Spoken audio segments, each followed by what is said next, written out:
But gone doesn't mean forgotten, not by the people who lived it.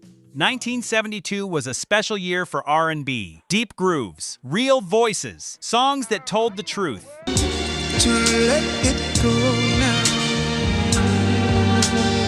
But most of those songs and the people who made them just disappeared. Here's what most music fans don't know. Some of the greatest R&B records ever made only charted once, one time, and the world moved on. I don't wanna be right. If being right. Tonight we go back. 12 songstings, 12 stories, all from one year that changed soul music forever. Stay with us, because number 1 on this list will surprise you. Number 12, Mel and Tim, Starting All Over Again. Starting all over again is gonna be rough. Mel Hardin and Tim McPherson were cousins, born and raised in Holly Springs, Mississippi. Two ordinary men with extraordinary voices. They signed to Stax Records, one of the greatest soul labels that ever existed out of Memphis, Tennessee.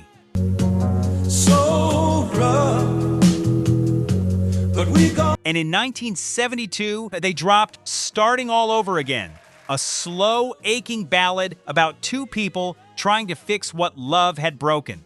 The song was produced by the skilled team of Homer Banks and Raymond Jackson, the same writers and producers who had deep roots in the Memphis soul scene. Gonna make it, oh yeah.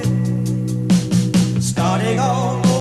And the result was something that felt timeless from the very first note. That record climbed all the way to number 1 on the R&B chart. It sat inside the Pop Top 20 as well. That is no small thing in a year full of serious competition. As friends, it's gonna be tough.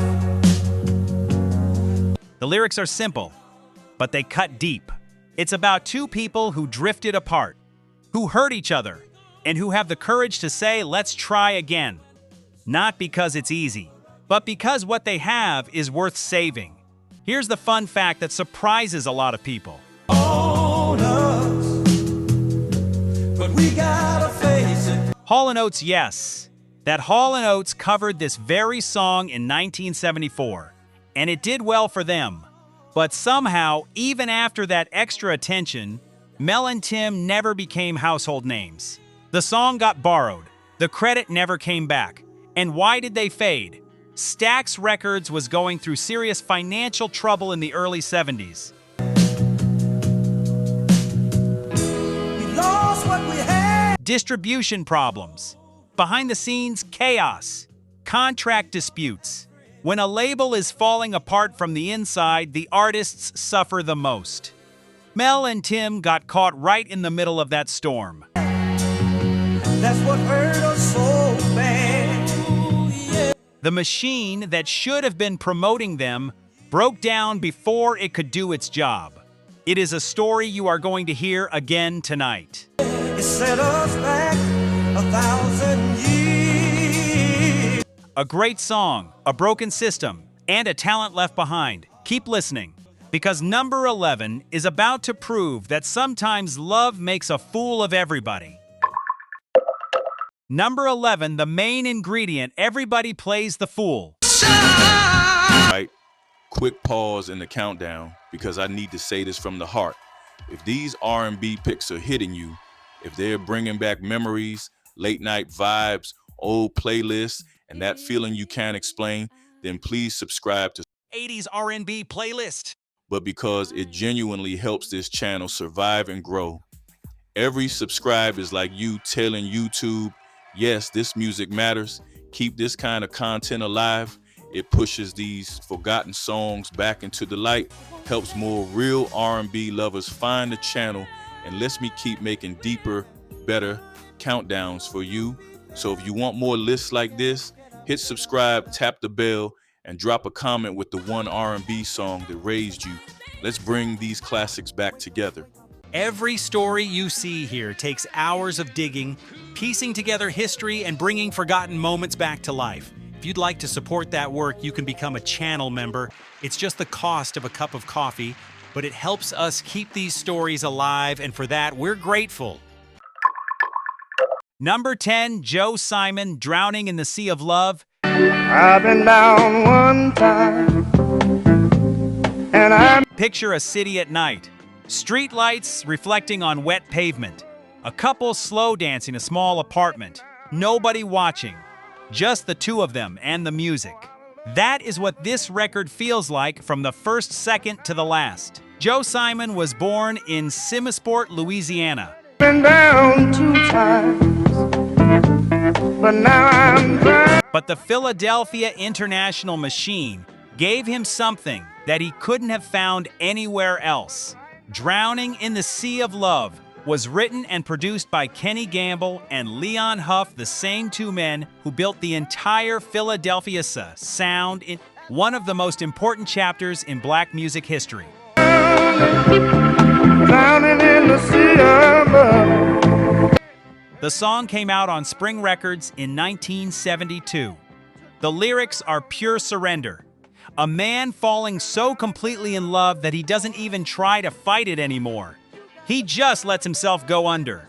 And Simon's voice, warm and unhurried and full, makes every single word feel lived in. Let me tell you all about it. I've been out here so. The song hit number 3 on the R&B chart and crossed to the pop chart as well.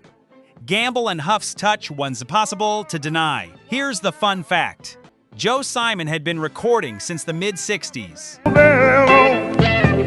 I'm lost all of my direction.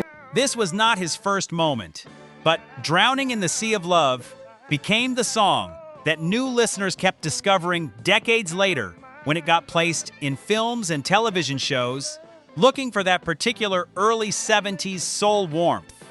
The record has an agelessness to it that keeps pulling people back. Baby, when you came my way. So why is he forgotten? Partly because Gamble and Huff's bigger stars, the OJs, Harold Melvin, and the Blue Notes, took most of the oxygen in that room. Joe Simon was standing right there, making music just as beautiful, but in a very long shadow. Don't let that shadow fool you. This song is a masterpiece. Number 9 is coming, and this one had people on their feet from the first beat. Real funk, real fire. Number 9, Joe Tex, I Gotcha.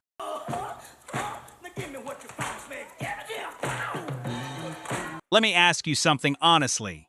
Have you ever heard a song so funky that your body just moved on its own? You didn't even choose to dance, it just happened?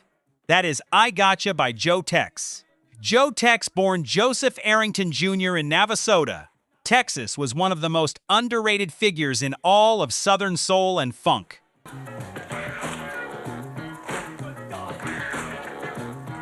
A man who could preach, clown, confess, and groove all inside 3 minutes. And I Gotcha, produced by the great Buddy Killen on Dial Records, showed every single one of those sides at full volume. The record came out in 1972, and it was no quiet little deep cut. It hit number 2 on the pop charts.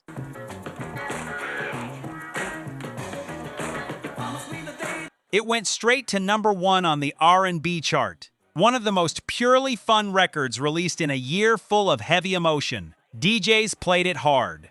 Sound system operators knew it was a guaranteed floor filler. It had that call and response energy, playful, joyful, completely alive.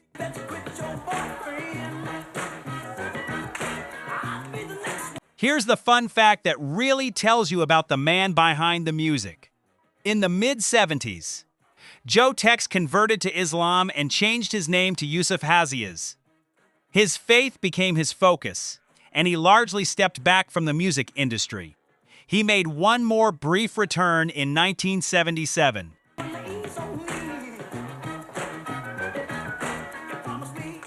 But he passed away in 1982 at just 49 years old. A man who could make a room move the way he could gone at 49, with barely a footnote in most music history books.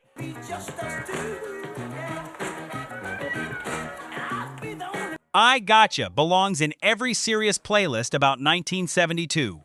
Full stop. Hold on for number 8.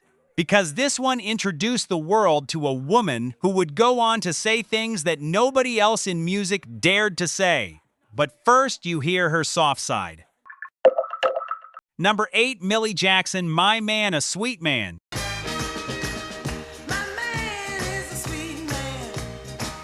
Before Millie Jackson became known for her raw, unfiltered, take no prisoners style, before she made the records that made grown people blush and laugh at the same time she walked through the door with this. My Man, a Sweet Man. 1972, Spring Records, produced by Brad Shapiro and Dave Crawford. This was Millie Jackson's debut charting single.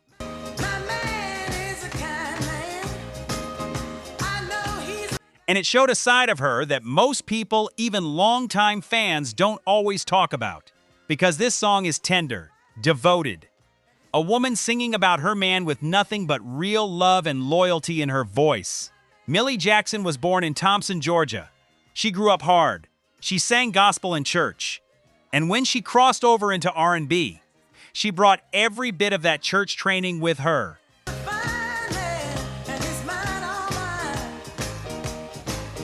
On this record, you can hear it. You can feel the sincerity behind every note she sings. The song charted on the R&B chart and turned serious heads in the industry. Here was a new voice, a powerful voice, and she was only just getting started.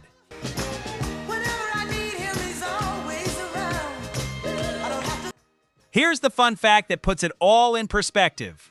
Millie Jackson would go on to make some of the most daring, controversial records of the entire 1970s.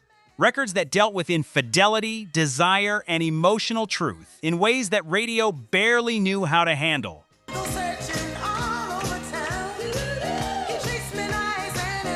Her stage shows became legendary. Her storytelling became iconic. But this early record, barely spoken about anymore. It got buried under the reputation that came later. That's a shame. Because My Man, a Sweet Man is genuinely beautiful.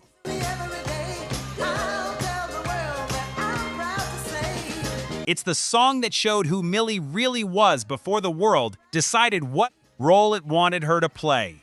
Number 7 is next. And this one, pay close attention because it was more famous on the other side of the ocean than it ever was at home. Number 7, the Detroit Emeralds, Baby Let Me Take You in My Arms.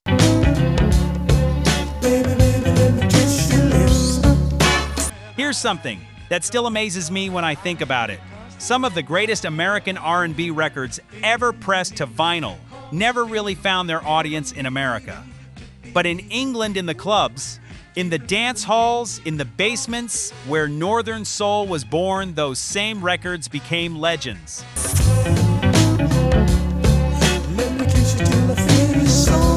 That is exactly what happened here. The Detroit Emeralds were brothers and cousins originally from Little Rock, Arkansas, who had settled in Detroit, Michigan. Abrim Tillman, his brother Ivory, and James Mitchell. They signed to Westbound Records, an independent Detroit label that also had acts like Funkadelic on their roster.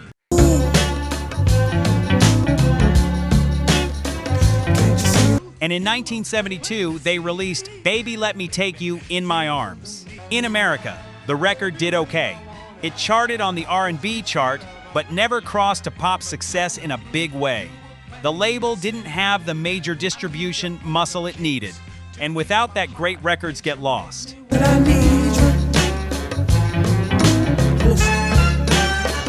But in the United Kingdom, this record caught fire. Northern Soul DJs found it. They played it loud. They played it often. And British dancers who had dedicated their lives to discovering deep American soul embraced it completely.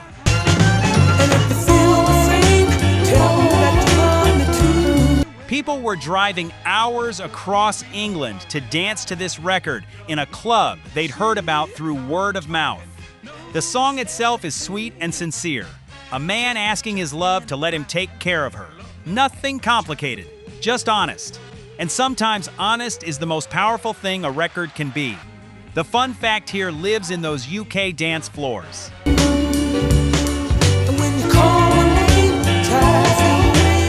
Decades later, Northern soul devotees still call this record a classic. There are people on the internet who describe in detail exactly where they were the first time they heard it played in a club in Manchester or Wigan in the 70s.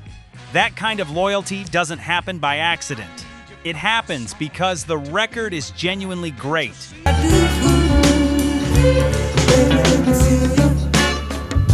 The Detroit Emeralds deserved their flowers at home, but at least somebody across an entire ocean gave those flowers to them. Number 6 is next, and this one was written by the artist herself, about pain she actually lived through. Listen for that when you go and find it.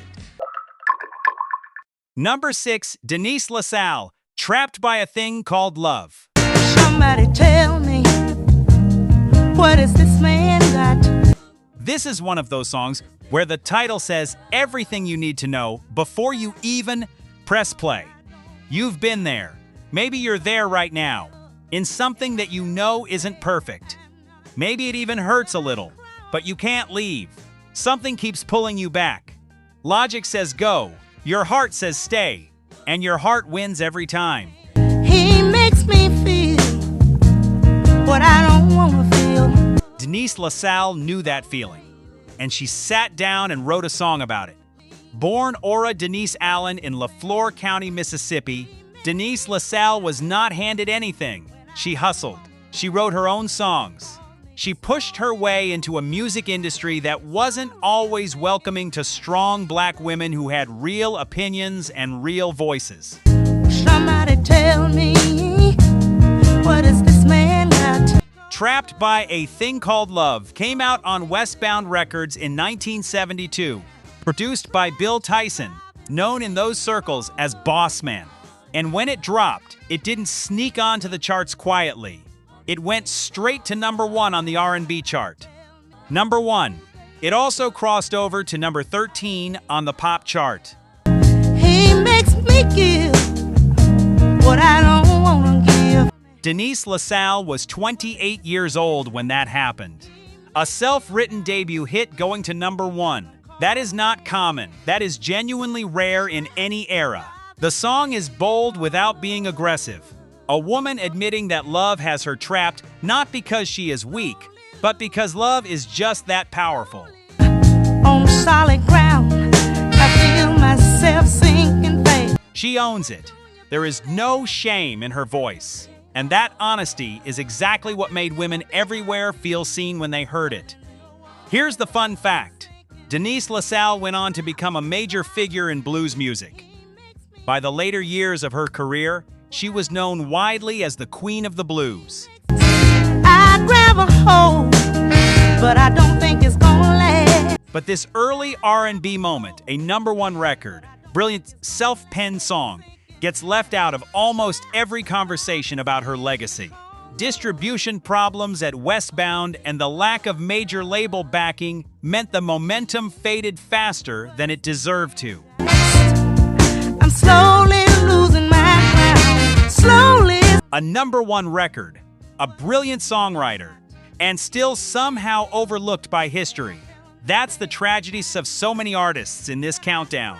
And you are about to hear the deepest version of that tragedy yet at number 5. Number 5, Luther Ingram. If loving you is wrong, I don't want to be right now. If being right means being without you, I told you at the start of this video that there was a story you needed to hear. That there was a moment in this countdown where we'd stop and really look at what happened beneath the surface. This is that moment. Luther Ingram from Jackson, Tennessee. I'd rather live alone doing life. Your mom and dad. A quiet man, by most accounts, with a voice that carried a weight you could feel in your bones from the very first note he sang. In 1972, he released a song on Coco Records, a small independent label called If Loving You Is Wrong, I Don't Want to Be Right, written by Homer Banks, Raymond Jackson, and Carl Hampton. Say, It's a downright disgrace. Produced with that raw, honest Southern soul sound that didn't need any polish or production tricks to be extraordinary. The song is about a married man, a man who is having an affair, a man who knows fully and clearly that what he is doing is wrong, and who chooses with open eyes to keep doing it. As long as I got you by my side, I don't... Because the love he feels is too overwhelming to walk away from. That is not a comfortable song. That is not a safe song. And in 1972, some radio stations did not want to touch it. Some program directors said the song promoted infidelity, that it celebrated behavior that would tear families apart. care what your people say. Your friends, they'll... There were stations, particularly in more conservative markets, that refused to add it to rotation at all. Some DJs who wanted to play it got pushback from station management. But here's what happened when the gatekeepers tried to slow it down. The people didn't care. The record moved through communities on pure word of mouth. It passed from hand to hand. It's no future in love and a married man. People bought the 45 single and played it at home, at house parties, at gatherings where somebody in that room was probably feeling exactly what that song described and feeling it right now, tonight. You cannot stop a record like that. The connection is too real. And eventually the radio had no choice. Because you cannot keep ignoring a song that people are demanding every single day.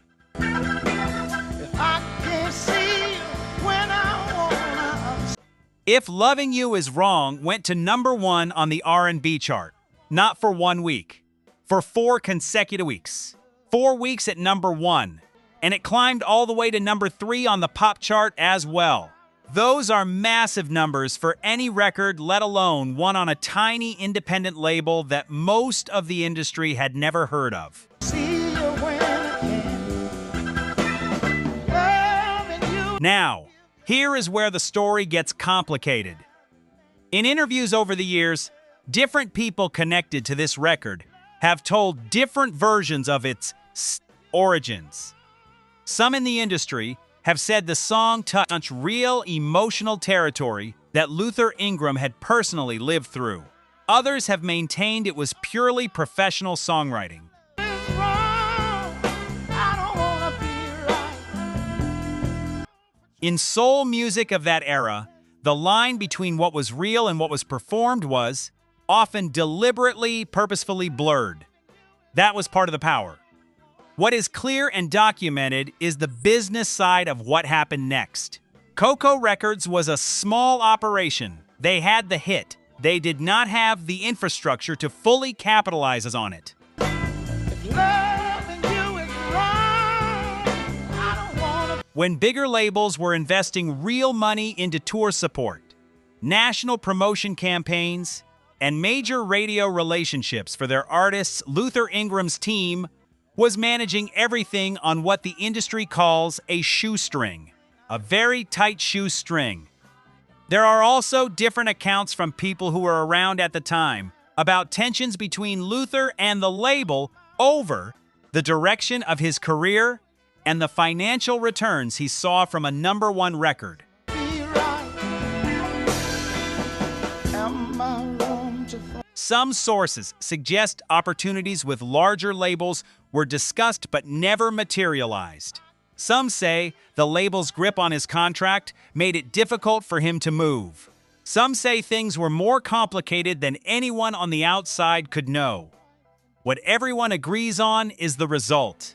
After the massive success of this record #1, 4 weeks, coast to coast Luther Ingram never had another top 10 pop hit. So deeply in love with you. He kept making music. He kept showing up. But that commercial peak never came again. The song, though? The song kept living. Barbara Mandrell covered it in 1979. Rod Stewart covered it in 2003. It has been used in films and television. It has been sampled. It has been referenced by artists across multiple generations. Knowing I got a wife and two little children depend. 50 years after its release, it is still being discovered by new listeners who cannot believe they hadn't heard it before. That is the mark of a truly record. You cannot bury it forever. Luther Ingram deserved better from the system that was supposed to support him, but he left us something that system could never take away. Number 4, King Floyd, Woman Don't Go Astray. Please don't do me that way. New Orleans has its own rules, its own rhythms, its own way of doing things. A way of building music from the ground up, from the streets, from the churches, from the second-line parades that you simply cannot replicate anywhere else on earth. Oh, tell me that you're gonna stay. 'Cause King Floyd, born Harold Floyd in New Orleans, Louisiana, understood that better than most. You may know his name from Groove Me, the record he released in 1970 that became a genuine soul classic. Slow, sensual, built on a groove that seemed to breathe like a living thing. baby, I love you. Can't you see that It was a serious hit. It announced King Floyd to the world. By 1972, he was looking to build on that. Woman Don't Go Astray came out on Chimneyville Records, a Jackson, Mississippi independent label, with distribution through Atlantic Records. I need you? You dress so fancy. And it was produced by the incomparable Wardell Quezerg, a man so musically gifted that people in Louisiana called him the Creole Beethoven. The song is a plea, not a demand, not a threat, just a man asking his woman, with everything he has, not to stray. The vulnerability underneath it is what makes it sting. Your kisses taste like candy. On paper, this record had everything going for it. A legendary producer, a respected, proven artist, a strong label connection through one of the biggest names in the business. Atlantic Records had the reach. The machine was in place, but the distribution was inconsistent. Records that should have reached major markets arrived late or didn't arrive at all. And that's why I belong if you leave. Radio promotion was thin in cities that mattered. And without consistent airplay in the right places, the momentum a record needs never builds the way it has to.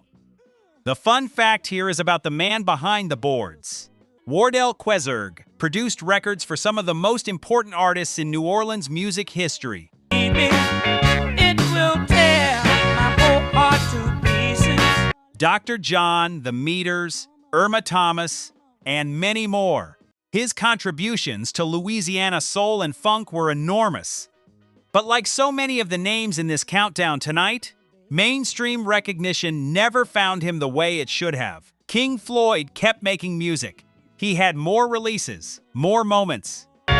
Baby, my world crumbled back down to dirt. But Woman Don't Go Astray became one of those records that collectors and deep soul fans treasure quietly while the general public moves through life never knowing it exists. The music was there. The talent was absolutely there. The infrastructure just wasn't. Number 3, Billy Paul, Me and Mrs. Jones. Me and Mrs. Jones. Some songs don't just play in your ears, they play in your chest, somewhere low and slow and warm, and you feel them whether you want to or not. Me and Mrs. Jones is one of those songs. Billy Paul, born Paul Williams in Philadelphia. We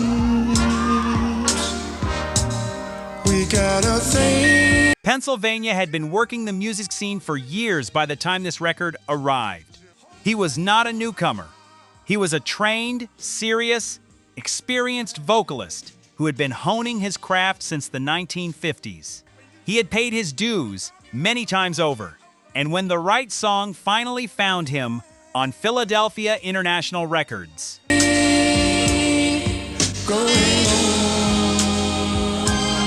Produced by Kenny Gamble and Leon Huff, it arrived like a quiet thunderclap.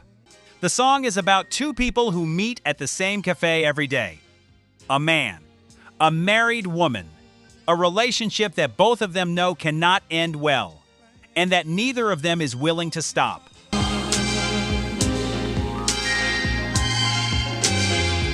"1972 was clearly a year when soul music was done, pretending those things didn't happen.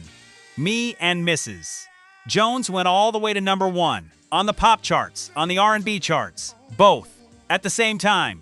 Billy Paul won a Grammy Award for Best R&B Vocal Performance. We both know that it's wrong, but it's much too. That record was everywhere. You could not escape it. Billy Paul's voice on this track is something extraordinary, intimate, almost whispered in certain moments, like he's telling you a secret, like the two of you are the only people in the room, like the story he's sharing is real and present and still happening. Strong to let it go now. Here's the fun fact that people still talk about. The identity of Mrs. Jones was never officially confirmed. For years, listeners and journalists speculated. Was she a real person? Was the song autobiographical? Gamble and Huff gave different answers at different times. Billy Paul himself was carefully vague in interviews throughout his career.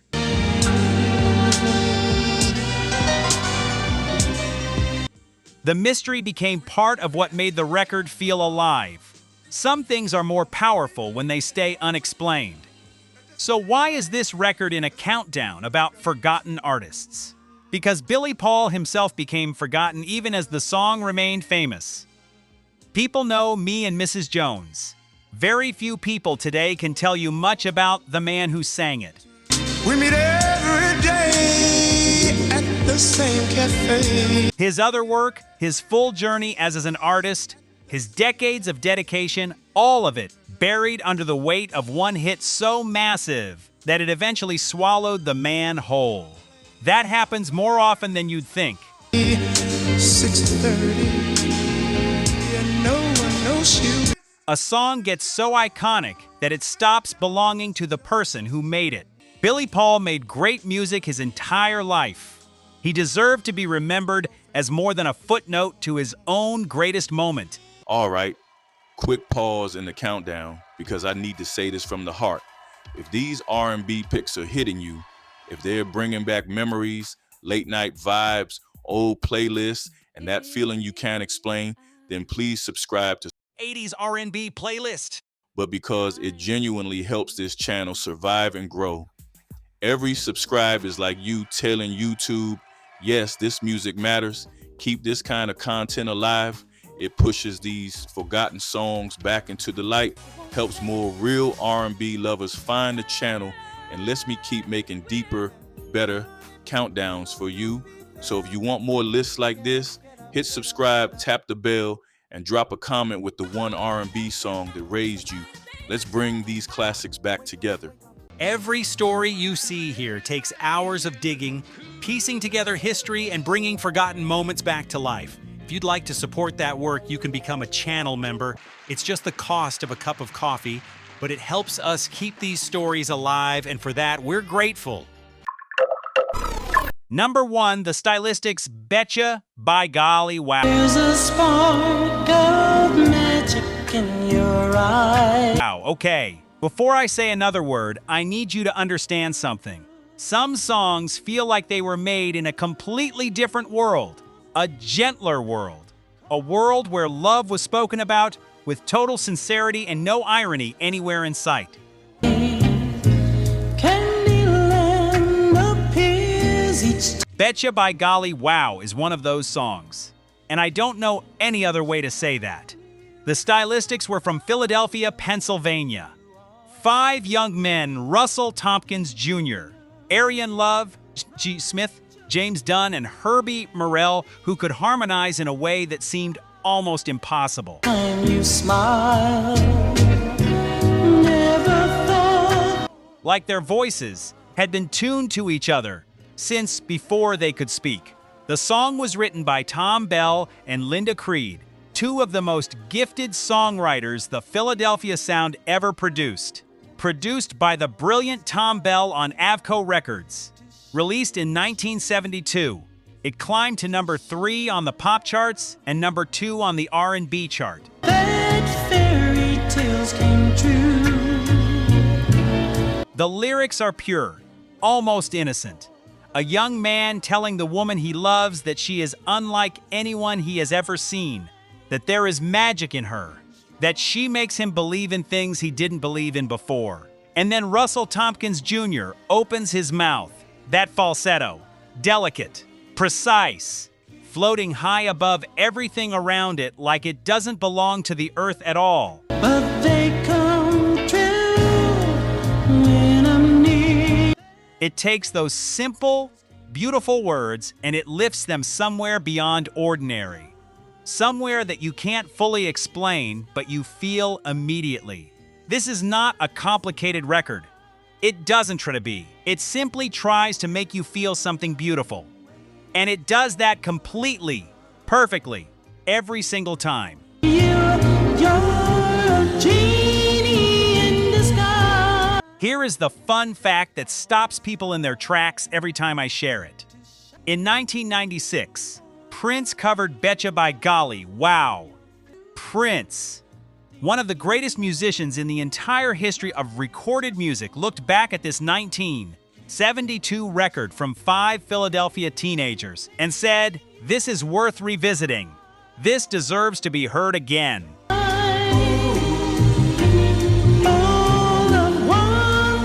That tells you exactly what kind of song this is. So why does it sit in a countdown about forgotten artists? Because the Stylistics, despite their extraordinary talent, despite this perfect record, despite the world they built together, slowly faded from mainstream conversation as the decades passed.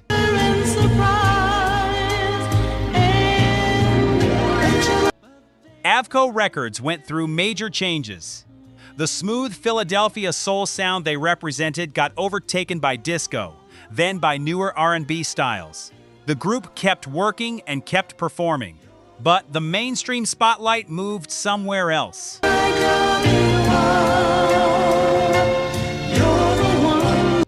And Russell Tompkins Jr., a man with one of the most distinctive and irreplaceable voices in the history of American music, became someone that younger generations might not be able to name.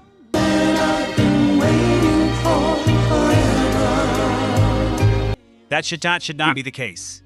Betcha by Golly, wow, is a perfect record. Not a good record. A perfect one. And the people who made it deserve every bit of the recognition that history quietly took from them.